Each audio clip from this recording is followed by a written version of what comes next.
In 1671, a dying man was carried to a boat on the Brahmaputra River because he refused to let the Mughal Empire take Assam from the shore. Lachit Borphukan commanded the Ahom fleet that day from a stretcher, gravely ill, outnumbered, and still the most dangerous man on the water. This is how he got there. Lachit Borphukan did not become the general who fought from a stretcher by accident. He was built for that moment, shaped by a court that trained him in every art of war and governance, then tested by a crisis that would have broken a lesser man before the first battle even began. He rose through the Ahom court as a skilled administrator and military officer, eventually appointed Borphukan, the commander responsible for defending the western frontier of the kingdom against the most powerful empire in Asia. The title came with enormous authority. It also came with an enormous problem. Aurangzeb's Mughal Empire at its height stretched across the subcontinent, and Aurangzeb was not content to leave Assam alone. Earlier, Mughal campaigns had already seized Guwahati, the strategic gateway into Assam from the west. Now, Ram Singh I, the Raja of Amba and seasoned Rajput commander, commanding a combined land and river force, tens of thousands of soldiers, war elephants, artillery, and a fleet of armed vessels, was pushing deeper into Ahom territory. The Mughals had numbers, resources, and momentum. Lachit had a kingdom watching his every move, a king expecting results, and a frontier that had already been breached once. The pressure was not only military. Courts do not forgive generals who fail, and the Ahom court was watching closely. Lachit understood that the first thing he had to build was not a fortification, it was credibility. So when he ordered the construction of defensive earthworks at Alaboy, he expected the work to be done with the urgency the moment demanded. It was not. He arrived one night to find the labourers had been allowed to rest, the work left incomplete. The supervisor responsible for overseeing them was his own uncle. Lachit executed him on the spot. The words he is recorded to have said, cut to the bone. The king's work comes before his family, not as a performance, not as a calculated gesture for the troops, as a statement of fact about what he believed. Every soldier who heard what happened that night understood something fundamental about the general they were serving under.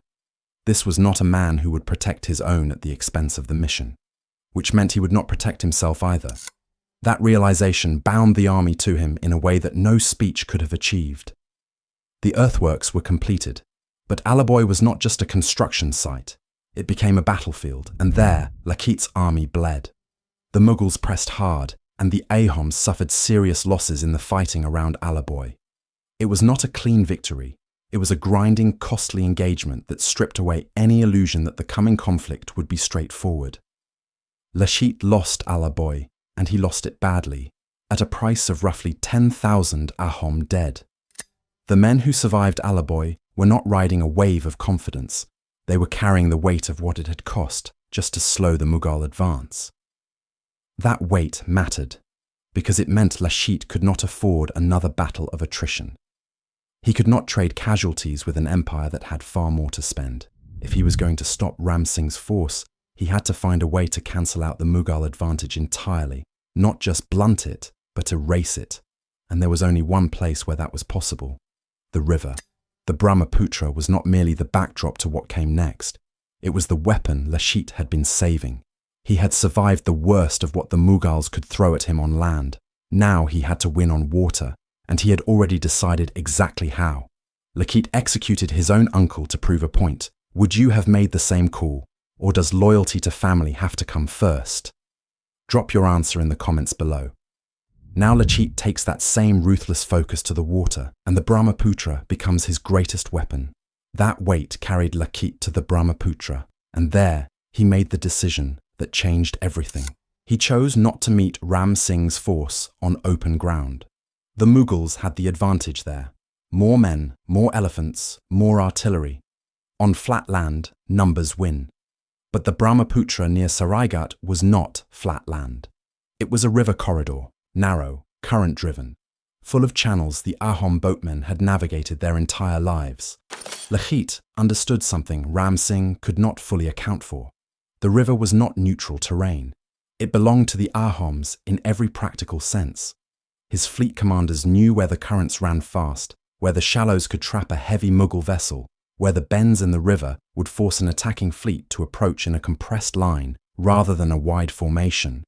Lachit turned all of that knowledge into a plan.